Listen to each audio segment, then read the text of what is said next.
Hi all, welcome back to my channel. ഇന്ന് നമ്മൾ പഠിക്കാൻ പോകുന്നത് 5ാം ക്ലാസ്സിലെ മലയാളം കേരള പാഠാവലി 4ാമത്തെ യൂണിറ്റായ കുടയോള ഭൂമിയിൽ വരുന്ന പാഠമായ ഡാലിയമ്മുമ്മയുടെ പുഴയാണ്.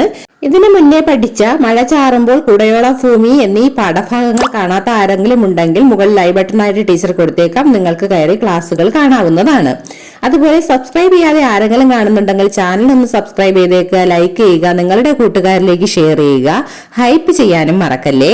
നമുക്ക് വായിക്കാം. പുഴ നമ്മോട് എന്തോ പറയുന്നുണ്ട്, കേട്ടാലോ. ഡാലിയമ്മുമ്മയുടെ പുഴ. നമുക്ക് ചിത്രത്തിൽ ഡാലിയമ്മുമ്മയെയും അമ്മുമ്മയുടെ കുടിലും പെരുമ്പാമ്പിനെയും പുഴയെയും എല്ലാം കാണാം. നീ മര്യാദയ്ക്ക് പൊയ്ക്കോ, പുഴ പറഞ്ഞു. ഇല്ലടി, ഞാൻ ഇവിടെ കിടന്ന് ചത്തോളാം. പുഴയ്ക്ക് കലി വന്നു. അത് ഡാലിയുടെ തുരുത്തിനെ വലം വെച്ച് ദേഷ്യത്തോടെ ഒന്നുയർന്ന് ചാടിയ ശേഷം ഒഴുകിപ്പോയി. ഇന്നാ ഇത് വെച്ചോ. പോകും വഴി മരണാസന്നനായ ഒരു പെരുമ്പാമ്പിൻ കുഞ്ഞിനെ ഡാലിയമ്മുമ്മയുടെ കുടിലിലേക്ക് തള്ളിയിട്ട് കൊടുത്ത് പുഴ. അയ്യോ പാവം. അമ്മുമ്മ അവനെ എടുത്ത് വേഗം അടുപ്പിനരികത്ത് കൊണ്ടുപോയി കിടത്തി. തണുത്തു വിറയ്ക്കുന്നുണ്ട്. നിനക്ക് തന്തേം തള്ളേ ഒന്നുമില്ലേ? നോക്കാതെയും പാക്കാതെ ഇറങ്ങി നടന്നോളും. അവൻ ദയനീയമായി ഡാലിയമ്മുമ്മയെ നോക്കി. ചുരുണ്ടുകിടന്ന അവന്റെ പൂവ് പോലത്തെ ഉടലിൽ അമ്മൂമ്മ തന്റെ ചുളുങ്ങിയ വിരലുകൾ കൊണ്ട് തലോടി. ഊടന്ന് പോയാ പിന്നെ വല്ല വങ്കിലും കയറിയിരുന്ന് എലീനെങ്ങാനും പിടിച്ചു തിന്നും കൊണ്ട് അടന്നി കിടന്നോളണം, കേട്ടാ. കിള്ളിയാർ കാവൽ കിടന്ന കുടിലിനുള്ളിൽ അമ്മൂമ്മയും പെരുമ്പാമ്പും മറ്റാർക്കും മനസ്സിലാവാത്ത ഭാഷയിൽ പരസ്പരം സംസാരിച്ചു കൊണ്ടിരുന്നു. തടവി തടവി കൈ തളർന്നപ്പോൾ ഡാലിയമ്മുമ്മ പറഞ്ഞു, എനിക്കുറക്കം വരണ്, നീ എവിടേലും പോ. ഡാലിയമ്മുമ്മയുടെ ചൂട് വിട്ടുപോകാൻ കുഞ്ഞു പാമ്പിന് മനസ്സ് വന്നില്ല. ചുറ്റിപ്പിണഞ്ഞ് അമ്മൂമ്മയുടെ ചൂട് പറ്റി അവനും ഉറങ്ങി. പാവം തള്ളയില്ല പിള്ള. ഡാലി കുഞ്ഞായിരുന്നപ്പോൾ പുഴ 100 മീറ്ററെങ്കിലും അകലെയായിരുന്നു. പിച്ചവെച്ച് നടന്നു തുടങ്ങിയപ്പോൾ തുടങ്ങിയതാണ് പുഴയുമായുള്ള ചങ്ങാത്തം. പൊന്മുടിക്കാടുകളിൽ എവിടെയോ നിന്ന് കുലംകുത്തിയിറങ്ങി വേഗത്തിൽ അറബിക്കടലിലേക്കുള്ള പോക്കാണ് പുഴയുടെ ജോലി. സംസാരിച്ചു തുടങ്ങിയത് മുതൽ ഡാലി പുഴയോട് വർത്തമാനം പറഞ്ഞു. ക്രമേണ പുഴ ഡാലിയോടും സംസാരിച്ചു. അവർക്കിടയിൽ പുതിയ ഭാഷയുണ്ടായി. പുലർച്ചെ മുതൽ തുടങ്ങും പുഴയും ഡാലിയും തമ്മിലുള്ള കാര്യം പറച്ചിൽ. മണലൂറ്റുകാരാണ് പുഴയെ ഡാലിയുടെ മുറ്റം വരെ എത്തിച്ചത്. പുഴ നടന്നു മുറ്റത്തേക്ക് വന്നപ്പോൾ മനുഷ്യർ വീടുകൾ ഉപേക്ഷിച്ചു പോകാൻ നിർബന്ധിതരായി. പോകാൻ കൂട്ടാക്കാത്തവരെ കള്ളന്മാർ ഭീഷണിപ്പെടുത്തിയും ഭൂമിക്ക് വൻ വില നൽകിയും നാടുകടത്തി. ഒടുവിൽ ഡാലിയമ്മുമ്മ മാത്രമായി. ഡാലിയുടെ കുടിലിനെ പുഴ വളഞ്ഞു. ക്രമേണ നിലാരംബരായ 2 വൃദ്ധ വിധവകളെപ്പോലെ പുഴയും ഡാലിയും സങ്കടങ്ങൾ മാത്രം പങ്കുവച്ചു. എല്ലാവരും അമ്മൂമ്മയെ ഉപദേശിച്ചു. കിളവി, വയസ്സാങ്കാലത്ത് ഇവിടെ കിടന്ന് തണുത്തു വിറച്ച് ചാവാതെ നെടുവങ്ങാട്ടെ മോളെ വീട്ടിൽ പോയി താമസിക്കും. അവന്മാരോട് ഡാലി മറുപടിയൊന്നും പറഞ്ഞില്ല. 2 ദിവസത്തിനുള്ളിൽ മഴ പെയ്യും. പുഴ എങ്ങനെ പെരുമാറുമെന്ന് അറിഞ്ഞുകൂടാ. പിറ്റേന്ന് വള്ളത്തിൽ ഒരു സംഘം ആളുകൾ അവിടേക്ക് വന്നു. കാണാൻ മെനയുള്ള ഒരു ചെറുപ്പക്കാരൻ അമ്മൂമ്മയുടെ മുറ്റത്ത് കിടന്ന ചൂരൽ കസേരയിൽ കയറിയിരുന്നു. ഞാനാണ് ഇവിടത്തെ ജില്ലാ കളക്ടർ. തേയില വെള്ളം ഇടട്ടെ മോനെ. അത് കേട്ട് എല്ലാവരും ചിരിച്ചു. ഡാലിയമ്മുമ്മ രാഷ്ട്രപതിക്കൊരു ഹർജി അയച്ചിരുന്നില്ലേ? ഓ, അത് പുഴയും ഞാനും കൂടെ തംതാരിച്ച് തീരുമാനിച്ചേണ്. പുഴ പറഞ്ഞ് തൂക്കിക്കൊല്ലാൻ പോണവരൊക്കെ അങ്ങേരക്ക് ഹർജി കൊടുത്താ ചിലപ്പം ശിക്ഷ ഇളവ് ചെയ്യാനെ കൊണ്ട് ചട്ടമുണ്ടെന്ന്. പുഴയ്ക്ക് എന്നെക്കാട്ടിലും അറിവാണ്. അതിങ്ങനെ പല നാടുകൾ ചുറ്റണയല്ലേ. അങ്ങനെയാണ് ഞാൻ പത്രക്കാര് പിള്ളാരെ കൊണ്ട് ഹർജി അയപ്പിച്ചത്. അമ്മുമ്മ, ഞാൻ രാഷ്ട്രപതിക്കും ഗവർണർക്കും മുഖ്യമന്ത്രിക്കും ഗവൺമെന്റിനും വേണ്ടിയാണ് ഇവിടെ നിൽക്കുന്നത്. എന്നിട്ടും നിന്നെ കണ്ടിട്ട് ഒരു ചൊടിയില്ലല്ലോടാ. ഈ പുഴയിൽ നല്ല ഒടവല മീൻ കിട്ടും. പിടിച്ച് ചമ്പാവരിയിലിട്ട് കഞ്ഞി വെച്ച് കുടിക്കണം. തടി പാലം പോലെ വരും. ആരുമില്ലാത്ത തുരുത്തിൽ ഇനിയും ഒറ്റയ്ക്ക് താമസിക്കുന്നത് അപകടമാണ്. ഏറ്റവും വലിയ മഴക്കാലമാണ് വരാൻ പോകുന്നത്. വളരെ നിസ്സാരമായ ഒരു നോട്ടം മാത്രമായിരുന്നു അമ്മൂമ്മയുടെ മറുപടി. മുറ്റത്തെ കല്ലെടുപ്പിൽ ചൂടാക്കിയ തേയില വെള്ളം പിഞ്ഞാണക്കോപ്പയിൽ ഒഴിച്ച് അമ്മൂമ്മ കളക്ടർക്ക് കൊടുത്തു. അയാൾ കുടിച്ചു.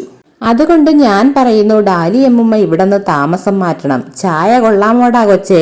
നഗരത്തിൽ അവിടെ എല്ലാ സൗകര്യവുമുള്ള ഒരു ഫ്ളാറ്റിൽ ഗവൺമെന്റിന്റെ പൂർണ്ണ സംരക്ഷണയിൽ അമ്മൂമ്മയ്ക്ക് കഴിയാം. ഈ പുഴയേയും കൂടെ അതിൻ്റെ അകത്ത് താമസിപ്പിക്കുമോ? അമ്മൂമ്മ എടുത്തടിച്ചതുപോലെ ചോദിച്ചു. കളക്ടർ ഒരു നിമിഷം ചിന്തിച്ചു. ഡാലിയമ്മുമ്മ താമസിക്കുന്ന ഫ്ളാറ്റിന് കിള്ളി എന്നു പേരിടാം. ഈ പുഴയിലെ വെള്ളം കൊണ്ട് ബാത്ത് ടബ് ഉണ്ടാക്കി തരാം. വരണം. വരൂല, വയസ്സായ നിന്റെ ഒടപ്പറന്നോളെ ചാവാൻ വിട്ടിട്ട് നീയാണെങ്കിൽ പോകുമോ? അങ്ങനെയാണെങ്കിൽ എനിക്ക് ബലം പ്രയോഗിച്ച് കൊണ്ടുപോകേണ്ടി വരും. കളക്ടർ എഴുന്നേറ്റു. എതിർക്കാനുള്ള ശരീരബലമൊന്നും ഡാലിയമ്മയ്ക്കില്ലായിരുന്നു. അവരെ വനിതാ പോലീസുകാർ നിർബന്ധപൂർവം പിടിച്ച് വള്ളത്തിൽ കയറ്റി കൊണ്ടുപോയി. ആറിനു നടുക്കെത്തിയപ്പോൾ അവസാന തുണയും നഷ്ടപ്പെട്ട പുഴ അപാരമായി ഒന്ന് നിലവിളിച്ചു. ഡാലിയമ്മയുടെ ചങ്ക് കിടുങ്ങിപ്പോയി. 13-ാം നിലയിലെ കിള്ളി എന്ന് പേരിട്ട അപ്പാർട്ട്മെന്റിന്റെ ജനലിലൂടെ കാണുന്ന കടലിളക്കം നോക്കി അമ്മൂമ്മ ദിവസങ്ങൾ തള്ളി നീക്കി. മഴ തുടങ്ങി. വിഷാദിയായി ഒഴുകിയിരുന്ന പുഴയ്ക്ക് കലിയിളകി. ഒരു വെളുപ്പാൻ കാലത്ത് അത് ഡാലിയെ തേടിയിറങ്ങി. നഗരത്തിലെ മുടുക്കുകളിലും ഊടുവഴികളിലും നടന്ന് പുഴ ഉറക്കെ വിളിച്ചു, ഡാലി ഡാലി. തകർത്താടിയ മഴയിൽ ഭ്രാന്ത് പിടിച്ച പുഴ നഗരത്തെ സമനീതി പഠിപ്പിച്ചുകൊണ്ട് ഒരേ നിരപ്പിലൊഴുകി. അസംഖ്യം ജലജീവികൾ നഗരഗൃഹങ്ങളെ ആവാസ കേന്ദ്രമാക്കി മാറ്റി. പുഴ പിന്നെയും അന്വേഷണം തുടർന്നു. ഒടുവിൽ ഡാലിയമ്മയുടെ 90 കടന്ന കണ്ണുകൾ ഫ്ളാറ്റിന്റെ പുറത്തു വന്ന് മുട്ടി വിളിച്ച കിള്ളിയാറിനെ തിരിച്ചറിഞ്ഞു. സന്തോഷത്തിന്റെ നിലവിളിയോടെ ഡാലി പുറത്തേക്കെടുത്ത് ഒറ്റ ചാട്ടം ചാടി. പുഴയെ കെട്ടിപ്പിടിച്ചു. ഇരുവരും പൊട്ടിച്ചിരിച്ചു. നിനക്കെന്താടി താഴത്തെ നിലയിൽ താമസിച്ചുകൂടായിരുന്നോ? എന്തു പാടുപെട്ടിട്ടാണ് നിന്നെ കണ്ടുപിടിച്ചത്? പുഴ ചോദിച്ചു. പോടി. ഡാലിയമ്മ പുഴയ്ക്കൊരു നുള്ളു വെച്ചു കൊടുത്തു. പൊട്ടിച്ചിരിച്ചുകൊണ്ട് ഇരുവരും കടലിലേക്ക് നീന്തി. ഇത് എഴുതിയതാരാണ്? വി ഷിനിലാൽ. അദ്ദേഹത്തിന്റെ നരോദ പാഠ്യയിൽ നിന്നുള്ള ബസ് എന്നുള്ള കൃതിയിൽ നിന്നെടുത്തതാണ് ഈ ഭാഗം. അപ്പൊ എന്താണ് ഈ കഥയിൽ പറയുന്നത്? ഇതിന്റെ സംഗ്രഹം നമുക്കൊന്ന് നോക്കാം. പിച്ച വച്ച് തുടങ്ങിയപ്പോൾ മുതൽ തുടങ്ങിയതാണ് ഡാലിയും കിള്ളിപ്പുഴയും തമ്മിലുള്ള ബന്ധം.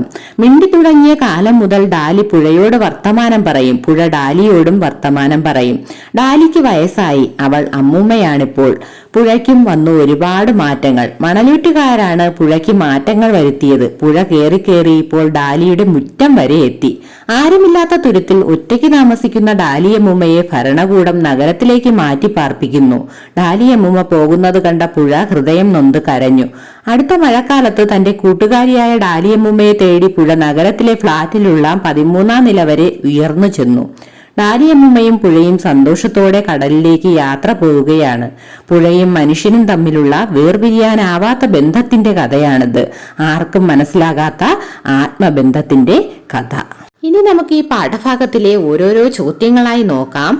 കഥയറിഞ്ഞ് കഥ മൗനമായി വായിക്കൂ. തുടർന്ന് ഭാവം ഉൾക്കൊണ്ട് ഉറക്കെ വായിച്ച് അവതരിപ്പിക്കുമല്ലോ. അപ്പോൾ നിങ്ങൾ കഥ മൗനമായിട്ട് വായിക്കണം. എങ്ങനെ വായിക്കണം? ശ്രദ്ധയോടെ, വ്യക്തതയോടെ, നിർത്തേണ്ടടുത്ത് നിർത്തി, ഊന്നൽ നൽകേണ്ടടുത്ത് ഊന്നൽ നൽകി, ഉച്ചാരണ സ്ഫുടതയോടെ, ആശയ വ്യക്തതയോടെ ഭാവം നിലനിർത്തി വായിക്കണം. വായിക്കുമല്ലോ.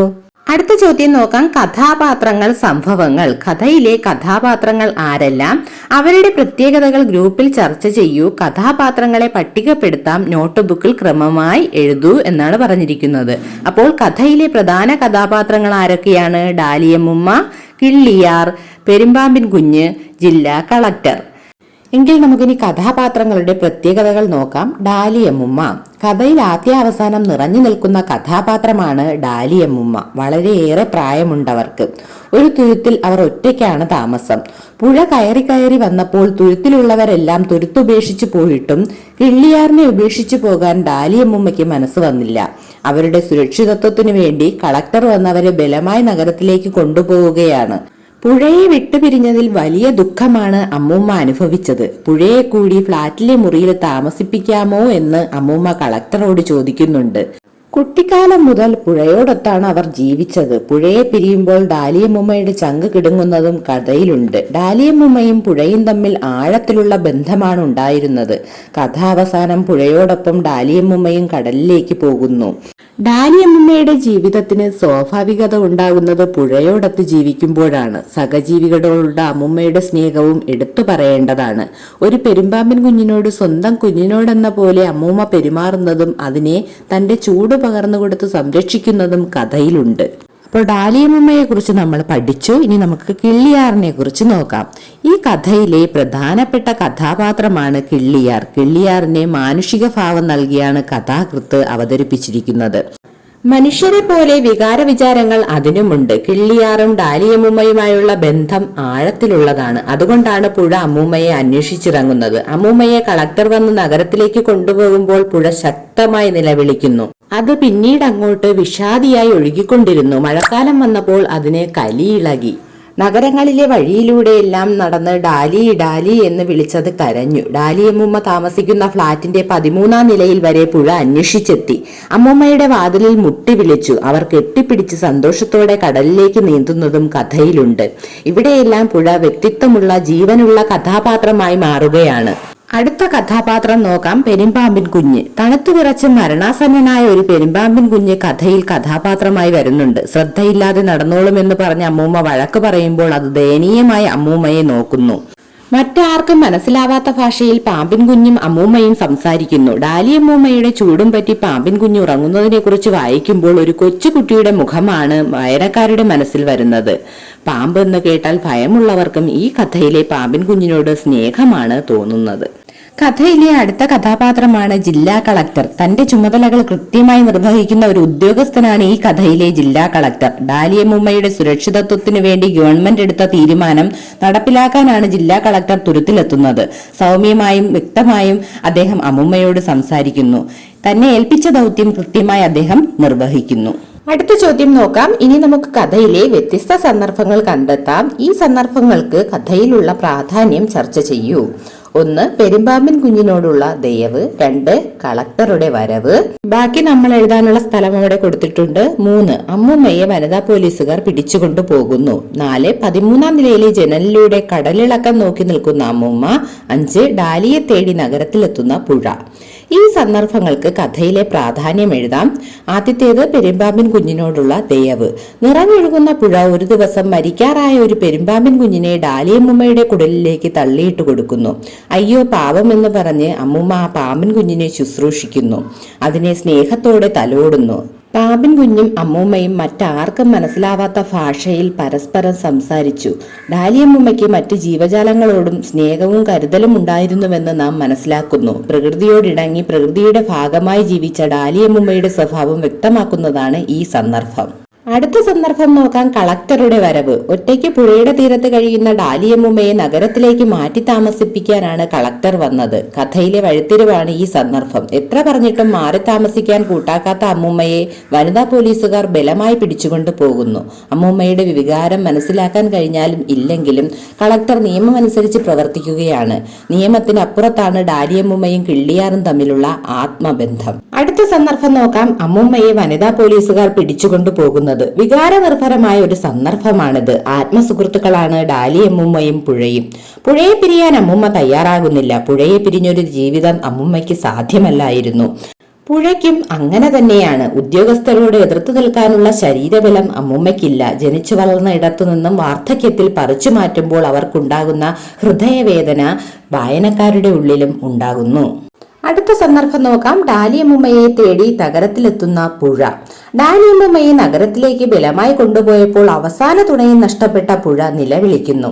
ആ നിലവിളി കേട്ട് ഡാലിയമ്മൂമ്മയ്ക്ക് ചങ്ക് കിടുങ്ങിപ്പോയി. വിഷാദിയായി ഒഴുകിയ പുഴയ്ക്ക് മഴക്കാലമായപ്പോൾ കലിയിളകി. ഡാലിയെ തേടിയായി പുഴയുടെ പിന്നെയുള്ള യാത്ര. നഗരത്തിലെ വഴികളായ വഴികളൊക്കെ ഡാലി ഡാലി എന്ന് വിളിച്ച് അതൊഴുകി. ഒടുവിൽ അത് ഡാലി താമസിക്കുന്ന ഫ്ളാറ്റിന്റെ 13-ാം നിലയിലും എത്തി. അവർ തമ്മിൽ വീണ്ടും കണ്ടുമുട്ടുന്ന സന്ദർഭം ഹൃദയസ്പർശിയായ കഥാഭാഗമാണ്.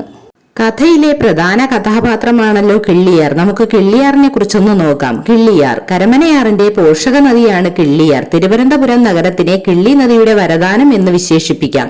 ഏതാണ്ട് 35 കിലോമീറ്റർ ആണ് ആറിന്റെ നീളം. അറബിക്കടലിൽ എത്തുന്നതിന് മുമ്പ് തിരുവല്ലത്ത് വെച്ച് കിള്ളിയാർ കരമനയാറുമായി കൂടിച്ചേരുന്നു. ഈ പാഠവുമായി ബന്ധപ്പെട്ട് കൂടുതൽ പാഠപുസ്തക പ്രവർത്തനങ്ങൾ നമുക്ക് ചെയ്യാനുണ്ട്. അത് അടുത്ത ക്ലാസ്സിൽ ചെയ്യാം. അപ്പോൾ ചാനൽ സബ്സ്ക്രൈബ് ചെയ്യാതെ ആരെങ്കിലും കാണുന്നുണ്ടെങ്കിൽ ചാനൽ ഒന്ന് സബ്സ്ക്രൈബ് ചെയ്തേക്കുക, ലൈക്ക് ചെയ്യുക, നിങ്ങളുടെ കൂട്ടുകാരിലേക്ക് ഷെയർ ചെയ്യുക. അടുത്ത ക്ലാസ്സിൽ കാണാം. Thanks for watching.